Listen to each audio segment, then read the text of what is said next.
The views expressed on the Nova Society are those of the panelists and guests and do not necessarily reflect the views or opinions of the Phoenix Research Institute or any institution which any panel member is associated. Welcome back to the Nova Society. I'm your host, Dr. Brooklyn Ann Weldon, and I'm here with my panel, Dr. Scott Gershwer and Dr. Mark Bounds. Today we will be answering listener emails, and we have a question from Rory, who lives in Houston, Texas. Rory asks, Amnesty International is claiming that Israel is using starvation as a weapon in Gaza. Does the panel think this is a legitimate claim or just left-wing hype? If this is happening, what are the legal and ethical implications? Scott, Mark? Well, so here's, I think I've been saying this for a while now. I don't know. I don't believe anybody in this conflict. I don't believe Israel. I don't believe the IDF. I don't believe Netanyahu. I don't believe Hamas. I don't believe outside observers. Whatever it is, whatever is going on there, it does need to stop.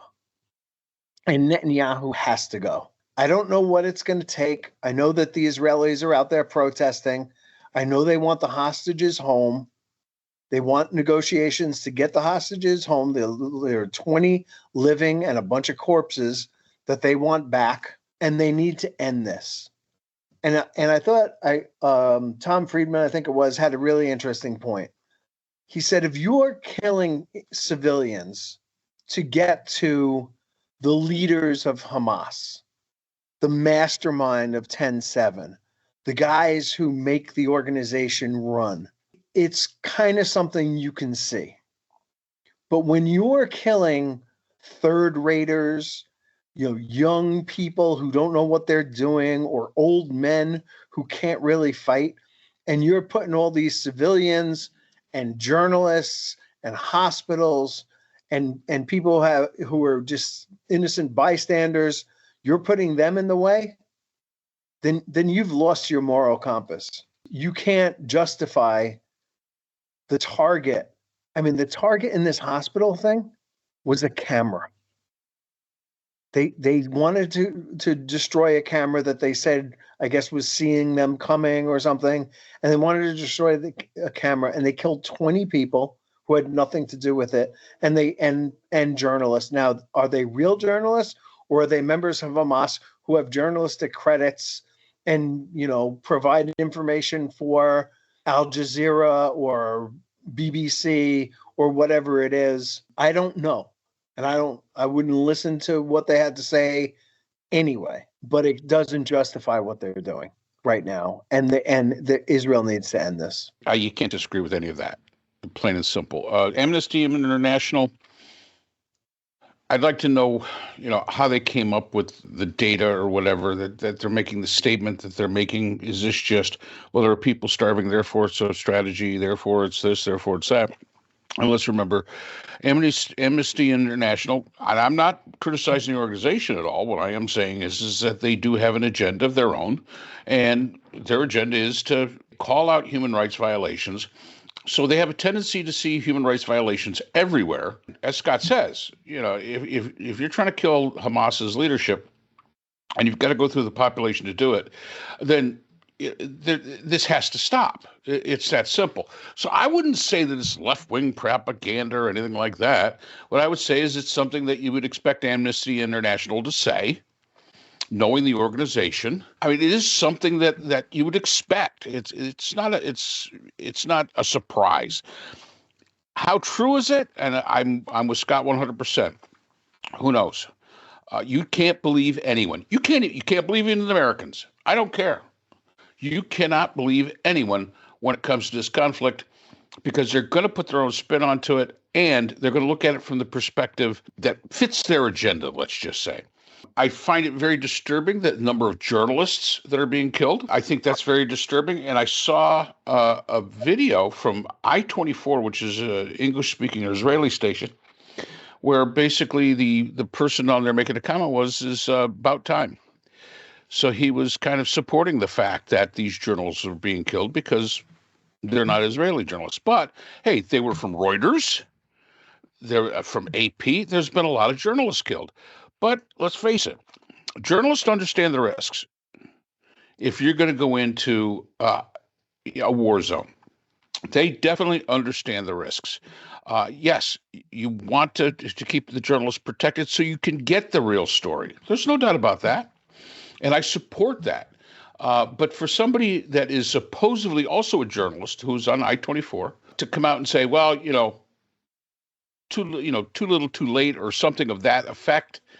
I mean, come on, guys. These are your brothers in arms, and regardless of what agency you work for as a journalist, journalists are usually a pretty tight-knit group, and I think you're even beginning to see some division there. So I'm not going to say, Rory, that it's left-wing hype. I'm going to say that it's not unsurprising that this is something that Amnesty International would say. Legal and ethical implications. Well, right now, it's too soon.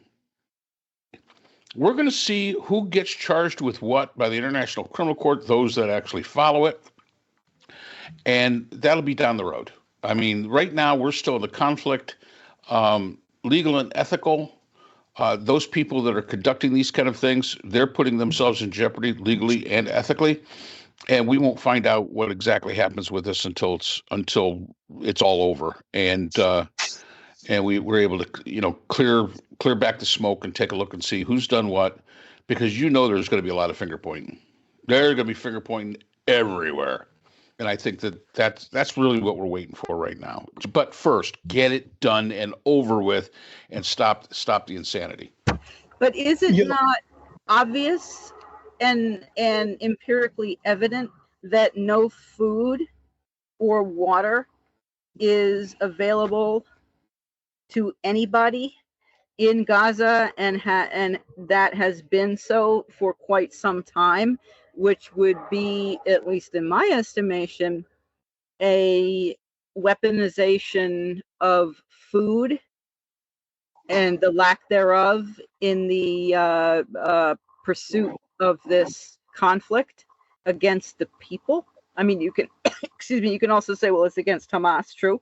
But if people are not getting anything to eat, then clearly the outcome is going to be starvation. I mean, that is, I mean, I don't see any way around that. Well, no, it's not. There is no way around it, Brooke. But the fact is, it's okay. Whose fault is that? And who's reporting it? Is it the fact that Hamas is keeping the food and what's necessary to themselves? We don't know. Depends on who you ask. All depends on who you ask. Yes, the people are in the middle of this. There's absolutely no doubt about it. People starving. Absolutely no doubt about it. But you cannot point the finger with what we know right now at any single group that's causing it. And that's what you want to do. Yes, people are starving. That's a fact. But for the reason that they're starving, what is causing the condition that is making them starve, that's the thing that's totally up in the air. And it, as Scott says, all depends on who you ask. I mean, if Hamas is stealing, exploiting humanitarian aid to build up its military, then Hamas is obviously ethically culpable for it, right? But if Israel is withholding food to starve populations, which would include, by the way, Hamas, if that's true, then these Hamas fighters are eating, I don't know, dirt. They're fighting on nothing. So it's impossible to say, because there is no truth there. It doesn't exist. There's only versions. And you can hear from 30% of the children are starving. 2 people out of every 100 are starving. Different things, but it's all coming from inside Gaza. And there's no way to know whether it's true or not. And if you want to start casting blame on anybody for this, cast the blame on the people who gave Israel 2 fucking days to do something about this, rather than the time that they obviously needed. And Mark and I predicted that it would be 2 weeks. Israel had 2 weeks before they lost the public support for the action in Gaza after 10/7. And it wasn't even 2 weeks. It was 2 days. before the world turned anti-Semitic and Jews are getting beat up and accosted all over the world for what's going on in Gaza. It took no time at all. And you know what? That's the problem, because Israel is going to put down its head and they're going to say, we're going to take care of our people. And you can tell, by the way, that the people there, as disgusted as they are by Netanyahu, and they seem to be because they're out there marching, are also in the back of their minds, they're going, I would rather my army commit atrocities and keep me and my family safe than the opposite. That's just I think the sentiment that's going on in Israel right now. We need to end this. Now, I don't think that they're ever going to be satisfied with until they kill every single last Hamas person. And we know that's impossible, because for every one you kill, another 10 recruits are willing to step up. That's the way human beings are. We want to fight back. We want revenge, and it never ends. It's a cycle that never ends. So Israel is going to have to stop this. They're going to have to stop. And the sooner they stop, the better. Whatever ends up happening with Hamas in Gaza, they can never be allowed to be powerful again. And we've seen Hezbollah is not rebuilt.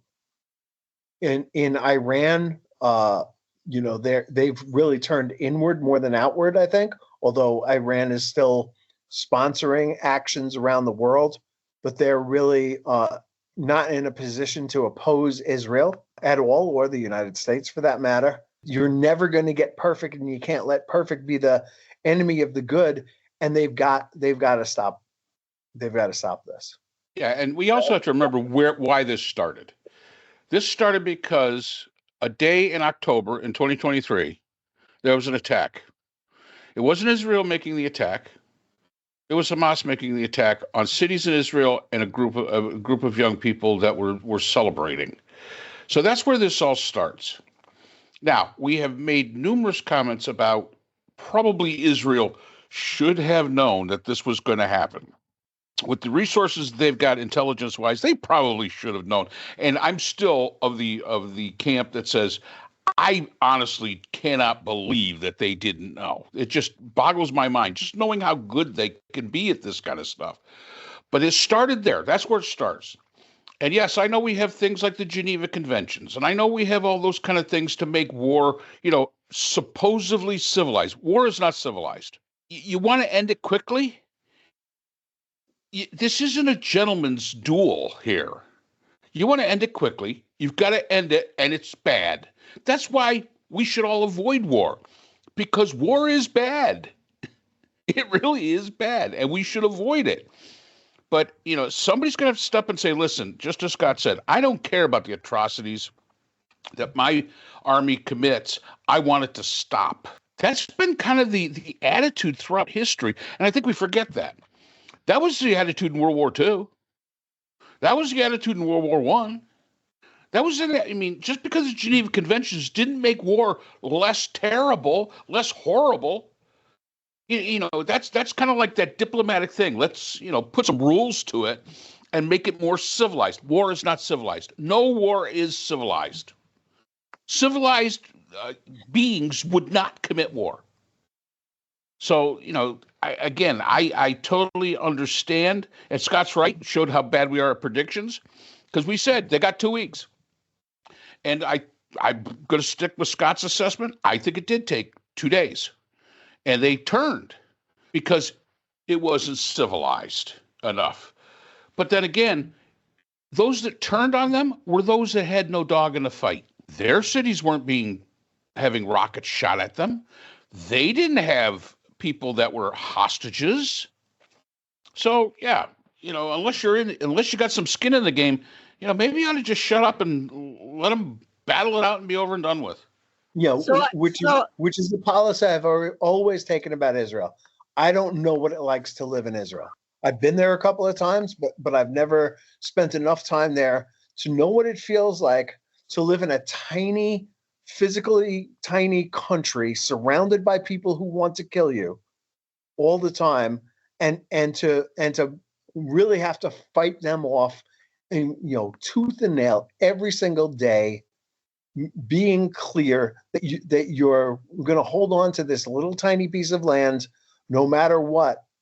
And what happened after 10/7 was 2 days later, people started circulating the idea that somehow Hamas was freedom fighters, and they were doing this for the good of the people of Palestine and Gaza, and that nothing could be further from the truth. All those people that they're supposedly fighting for would be nothing but victims once they got their way, and that's a fact. And this never would have happened had Netanyahu not acquiesced and said, "Look, we're ready to make this deal with Saudi Arabia and the rest of the Arab world that we've never been ready to make before. And we're going to do it. And we're going to put this together. And there's going to be a state for the Palestinian people." And that's the last thing that Hamas wanted to hear. And it's the last thing that Iran wanted to hear. And that's why this war happened. That's why those attacks happened. And that's why this is going on. They are not fighting for freedom. They're fighting to wipe out the Jewish people. So I have two further questions to expand on what Rory asked. Is it possible, building on Mark's point of with all of Israel's intelligence gathering capacity, is it possible that Netanyahu knew this was coming and didn't do anything about it because it would keep him in power? And the other question that I have, Scott, with your saying that Israel is the one who needs to stop the situation, it was at Trump's cabinet meeting, and I listened to some of it, and it was so Uriah Heep obsequious that I couldn't. It just was awful. Someone, and one of the sycophants, and I don't remember which one, said that probably by the end of this year, the war there would be over. And how realistic is that? Well, I mean, I think the tie-in here between the cabinet meeting and this is that we have a leader in Washington, D.C. right now who's really not a serious human being when it comes to solving problems. His idea of solving this problem is having one side lose and one side win, and there is the peace. And that's the most ridiculous thing I've ever heard, right? And it was the same thing with Ukraine. It'd be the same thing with Taiwan. I'm sorry, but these are more powerful people than you are. Therefore, they get to do what they want to do, and you must suffer as you will, because there's no better way to make peace than have one side surrender. And that's really all Trump has. He's not capable, I don't think, of thinking through a situation that has been going on his entire life. And so I don't think he has any kind of understanding of what's going on there. But I think that that's true of a lot of people out there who really don't understand what this war is and what it means and why it's been such a bitter fight. The Israelis gave Gaza to the people of Gaza. They gifted it to them. There was no concessions on the other side. They didn't ask for anything, and they didn't get anything but a place that was built to launch weapons into Israel from. And that's it. That's all they got. And if they blockaded it, which they definitely have, and they stopped food and medical equipment and all kinds of stuff from getting in there, somehow or another, they didn't stop the weapons from getting in. The weapons got in. And if they had brought in food and they had brought in medical equipment, they might have good lives for their people there, but they're not interested in that. All they're interested in is destroying Israel and killing all the Jewish people left in the world. That's what they're interested in. And sorry, I'm not signing on for that. Like, starvation is a horrible weapon. We've seen it been used before, right? This is not the first time. It is a horrible thing to cause a famine to get your way for something. The people of Israel want this to stop. They want their hostages back, and that's it. they'll take, police action will take care of the rest of this. Covert action that Israel is really good at will take care of the rest of this. They're not going to win this. So at this point, I really do think you have to say, I have no idea whether Netanyahu knew this was coming or not. No, there's no way to tell. He would have to be interrogated for it and somehow give up that information. There's no way to tell. But right now, Israel is leaning towards right wingers because they're promising to keep them safe, and the left wing can't do that. And the left wing of Israel wants this war to end. They want their hostages back, and they want peace. The right wing is saying, you know what? We'd rather just destroy Gaza once and for all. If we have to kill every last member of Hamas and anybody who gets in the way is collateral damage, so be it. And that's where they are right now. And it's not helping that all around the world, they're broadcasting into Israel TV and Israeli media pictures of Jews around the world getting beat up because of this. That doesn't give Jews a warm and comfortable feeling. And so they're hanging on to the only piece of land they have where they're not guests, where they actually control the place, where they are the political power. And they're holding on to it. And they're going to hold on to it bloody. But really, this needs to end. Netanyahu needs to go. And a better solution than this needs to be found. And unfortunately, the right wing has, because of immigrants who are coming from all over the world, largely the United States and Russia, who tend towards the right wing, Orthodox Jews who are not willing to send their own kids in to fight, have no compunction about supporting the IDF as long as somebody else's kid is going in there and going through the tunnels and looking for them. These are disgraceful people I have no allegiance to at all. But they are right now the power in Israel. The political power is on their side. And until that changes, this is likely to go on. Netanyahu can't hold on to his coalition without the right wing, and the right wing is holding on to Netanyahu. I agree. Did Netanyahu know? We'll never know. I mean, that would be all speculation. My only comment to that is that it does seem a little odd with how good Mossad is and how good the intelligence services of Israel are. I mean, it calls into question. Well, you know what? For years, Israel was fine with the Assad family in Syria, right? And their reasoning for it was simple. We know what to expect.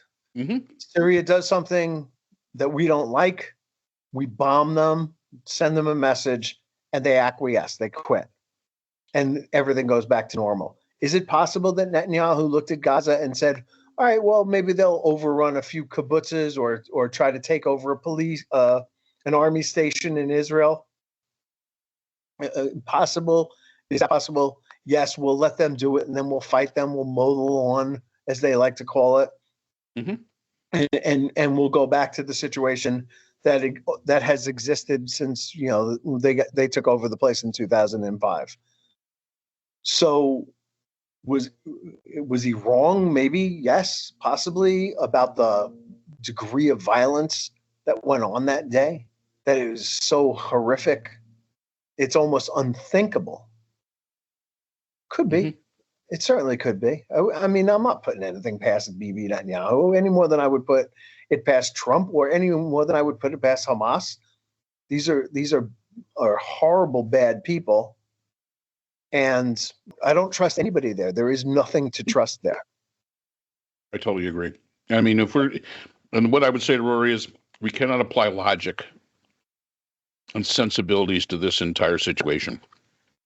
Because the bottom line is, when you look at this entire situation, there is nothing logical nor sensible about it at all. And what makes it worse is everybody speculates, and they speculate from their own perspective, and we probably will never know.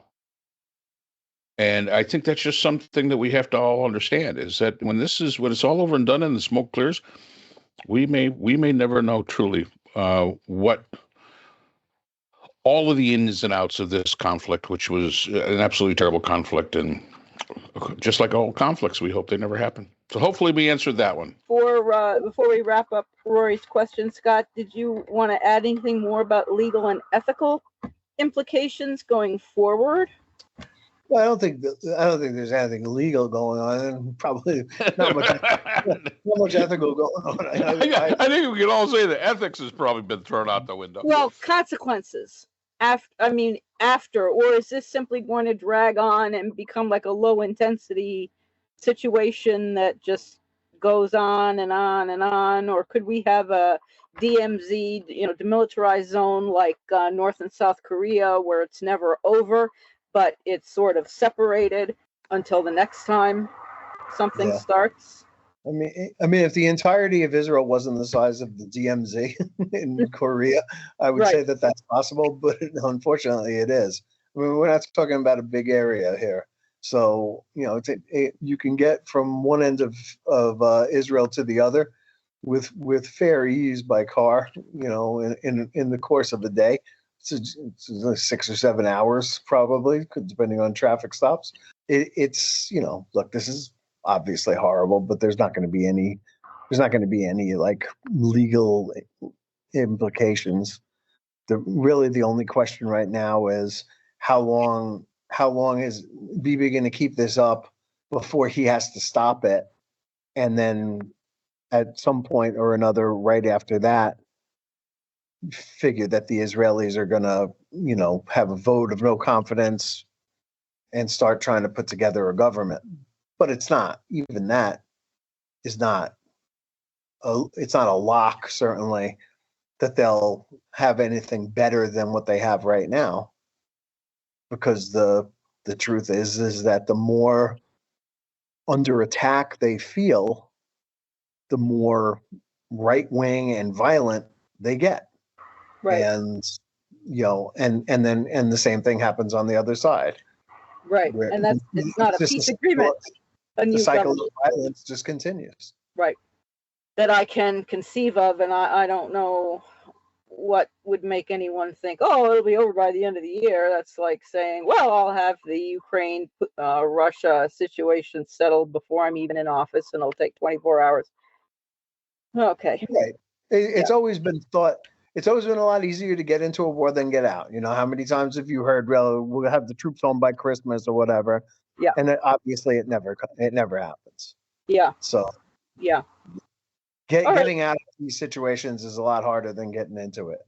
That is true. I mean, look at World War I. So, Rory, I do hope that we answered your question. You asked an excellent question. We appreciate your listening, and I do hope that if you have any further questions, you will email us back. Thank you to all our listeners, and if you are not yet subscribed on the platform of your choice, please do so.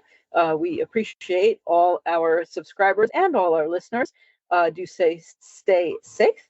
And we'll see you again next time on the Nova Society. The Nova Society is a production of Nova Society Media, a division of the Phoenix Research Institute. We'd like to thank our production partners, Buzzsprout, who hosts the Nova Society, Audacity, our editing partners, Apple iTunes, the largest source of podcasts and music on the internet, Spotify, the most popular platform for the Nova Society, and iHeartRadio, your source for all things music and podcasting. The Nova Society is available on all of these and other quality platforms listed in our description. We'd also like to thank all of our listeners. Without your support, the Nova Society would not be possible.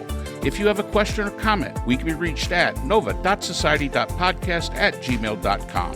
So for Dr. Brooklyn Ann Weldon, Dr. Scott Gershwer, and all of our production partners here at the Nova Society, I'm Dr. Mark Bound. Remember, the true power in society is knowledge. Thanks for listening, and we will see you again next time. We'd like to thank our sponsor for this episode, the Phoenix Research Group, an independent research consortium offering social-political issue solutions to NGOs and international government agencies through multidisciplinary, nonpartisan, and unbiased research. The Phoenix Research Group is a division of the Phoenix Research Institute, the producer of the Nova Society podcast.